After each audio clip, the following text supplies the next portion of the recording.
नमस्कार विद्यार्थी मित्रांनो, आज हम गणित भाग 1 पाठ क्रमांक एक समुच्चय प्रश्न संग्रह 1.1 देखने वाले हैं। चलो तो शुरू करते हैं। प्रश्न संग्रह 1.1। पहला प्रश्न है, निम्नलिखित समुच्चय को सूची प्रणाली में लिखो। सवाल है समपूर्णांक संख्याओं का समुच्चय। समपूर्णांक संख्याओं का समुच्चय क्या है? देखिए, a बराबर धन कोष्टक में 2, 4, 6, 8 वैसे पूर्णांक समपूर्णांक संख्याओं का ये समुच्चय है। दूसरा दिया है 1 से 50 के मध्य वाली समभाज्य संख्याओं का समुच्चय। उत्तर है b बराबर धन कोष्टक में 2।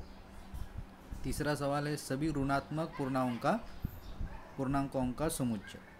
c बराबर, सिर्फ यहाँ ऋणात्मक कहाँ है तो सिर्फ ऋणात्मक संख्या लिखेंगे। तो क्या है, -1, -2, -3, ऐसे बहुत सारी संख्या। चौथा है संगीत के 7 मूल स्वरों का समुच्चय। संगीत के स्वर है उसका क्या करना है, समुच्चय बनाना है। डी धन कोष्टक में सा, रे, ग, म, प, ध, नी, ये 7 स्वरों का क्या है, समुच्चय है। दूसरा सवाल दिया है चिन्ह के रूप में दिए गए निम्नलिखित कथनों को शब्दों में लिखिए। अभी आपको कुछ सवाल दिए हैं, उनको क्या करना है, कथन दिए उसको शब्दों में लिखना है। पहला दिया है 4/3। अब ये वाला चिन्ह क्या कहता है, घटक है। ऐसा चिन्ह है तो घटक है क्यू का, तो ये हमें लिखना है। तो कैसे लिखेंगे, संख्या 4/3 क्यू ये परिमेय संख्या का समुच्चय का घटक है। दूसरा दिया है -2। अब ये देखो, ये वाला चिन्ह है, इसका मतलब ये n का मतलब नेचुरल संख्या, नैसर्गिक संख्याओं का घटक नहीं है। तो उसको कैसे लिखेंगे, संख्या -2, n मतलब क्या, प्राकृतिक संख्याओं का समुच्चय का घटक नहीं है। तीसरा दिया है p बराबर धन कोष्टक में p खड़ी लाइन p विषम संख्या है, धन कोष्टक पूरा। उसका आंसर क्या है, देखिए, समुच्चय p का घटक p ऐसा है कि कोई विषम संख्या है। मतलब p क्या है, विषम संख्याओं का समुच्चय है। ये दूसरा वाला सवाल। तीसरा वाला सवाल देखो क्या है, किन्हीं दो समुच्चयों को सूची प्रणाली तथा गुणवर्णन प्रणाली में लिखो। ये मुक्तोत्तरी प्रश्न है, आप कौन से भी दो लिख सकते हैं। इसमें हमने लिया है सूची प्रणाली में, देखो a बराबर धन कोष्टक में 1, 4, 9, 16।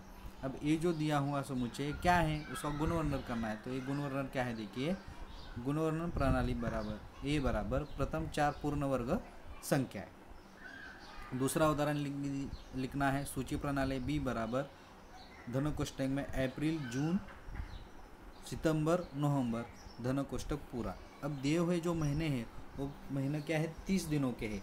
तो गुणवर्णन प्रणाली में क्या होगा, देखिए, b बराबर धन कोष्टक में वर्ष के 30 दिन वाले महीनों का समुच्चय। मतलब ये जो महीने दिए हो कितने, 30 दिन वाले महीनों का ये समुच्चय है।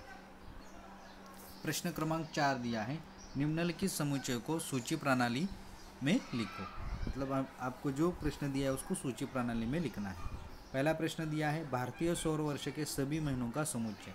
सौर वर्ष कहाँ है, तो कौन कौन से सौर वर्ष रहते हैं, देखिए, a बराबर धन कोष्टक में चैत्र, वैशाख, ज्येष्ठ, जब हम धन कोष्टक में मतलब समुच्चय लिखते हैं सूची प्रणाली में, तो हर घटक के बाद कॉमा देना रहता है, इसलिए मैं कॉमा बोल रहा हूँ। ज्येष्ठ, आषाढ़, श्रावण दिया है, भाद्रपद, अश्विन, कार्तिक, मार्गशीर्ष, अग्रहायण भी उसके कहते हैं, पौष, उसके बाद माघ और उसके बाद फाल्गुन। ऐसे सौर वर्ष के ये सभी महीनों का समुच्चय है और लास्ट में धन कोष्टक पूरा करना। दूसरा दिया है शब्द कॉम्प्लीमेंट के अक्षरों का समुच्चय।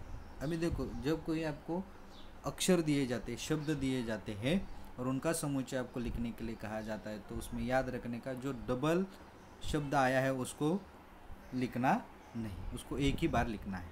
इसमें कोई आया है कि देख लेते हैं और वो हम उत्तर लेते हैं। b बराबर c, o, m, p, l, ई कॉमा, देखो यम ये क्या है, अक्षर 2 बार आया तो उसमें हमने एक ही बार लिखा है, ई कॉमा एन कॉमा टी, धन कोष्ठक पूरा।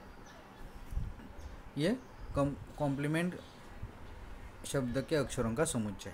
उसके बाद है मनुष्य के सभी ज्ञानेंद्रियों का समुच्चय, जो ज्ञानेंद्रिय है उनका समुच्चय हमें बनाना है। तो सी बराबर धन कोष्ठक में नाक कॉमा कान कॉमा आँख कॉमा जीभ कॉमा त्वचा, धन कोष्ठक पूरा। आगे दिया है वही सवाल है, तो चौथा वाला 1 से 20 के मध्य आने वाली अभाज्य संख्याओं का समुच्चय। 1 से लेकर 20 के मध्य आने वाली अभाज्य संख्या कौन सी है, तो डी बराबर धन कोष्ठक में 2, 3, 5, 7 कॉमा लगाना है हर संख्या के बाद, 11, 13, 17, 19 धन कोष्ठक पूरा। ये अभाज्य संख्या है 1 से 20 के बीच। पांचवा सवाल है पृथ्वी के सभी महाद्वीपों का समुच्चय। अब कौन कौन से समुच्चय देखिए, ई बराबर धन कोष्ठक में Asia, Africa, Europe, Australia, Antarctica, दक्षिण अमेरिका और उत्तर अमेरिका, ये महाद्वीप है और इनका समुच्चय हमने बना लिया है। हर घटक के बाद आपको कॉमा देना है। उसके बाद है पांचवा वाला, निम्नलिखित समुच्चय को गुणवर्णन विधि से लिखना है। अभी ये जो सवाल है आपको गुणवर्णन विधि से लिखना है। ए बराबर धन कोष्ठक में 1, 4, 9, 16, 25, 30, 39, 64, 81 और 100,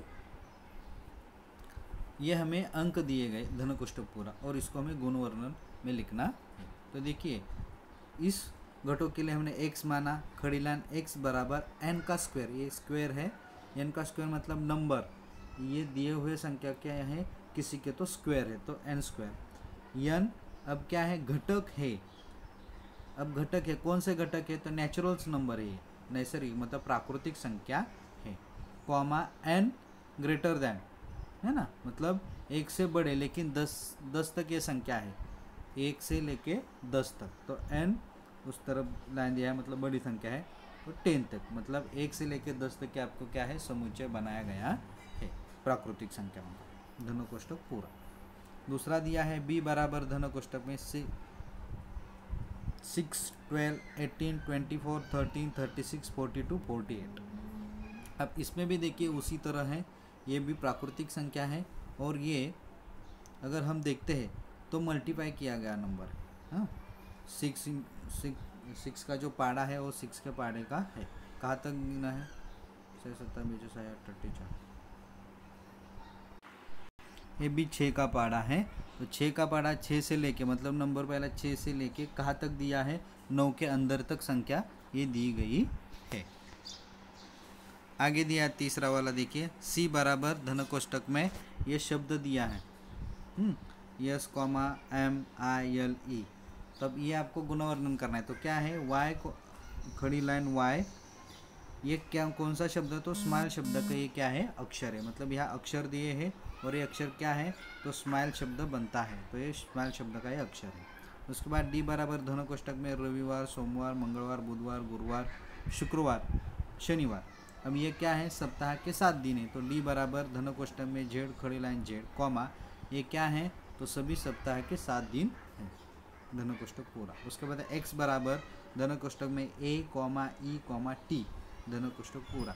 क्या दिया है ये देखिए, x बराबर धन कोष्ठक, अब ये इससे जो शब्द बनेगा वो वाला है, ईट बनेगा, टी बनेगा, एड बनेगा, ये मतलब इन शब्दों के क्या है, ये अक्षर है, तो ये लास्ट वाला। तो इसी तरह आज हमने इस वीडियो में प्रश्न संग्रह 1.1 के जो प्रश्न है वो हल किए हैं। धन्यवाद।